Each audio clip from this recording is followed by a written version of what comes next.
नमस्कार मित्रांनो, target 85 plus मधला आजचा लेक्चर. आजचा टॉपिक आहे स्निग्ध पदार्थ. स्निग्ध पदार्थ म्हणजे काय तर तेलकट पदार्थ. तर यामधून आपल्याला सर्वात जास्त ऊर्जा भेटते. किती भेटते? 1 ग्रॅम स्निग्ध पदार्थापासून आपल्याला 9.3 किलो कॅलरी एवढी ऊर्जा भेटते.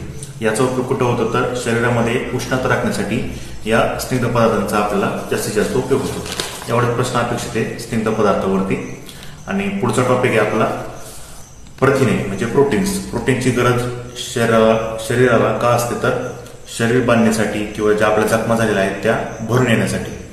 प्रथिन हे CHON म्हणजे कार्बन, हायड्रोजन, ऑक्सिजन आणि नायट्रोजन यापासून तयार होतात.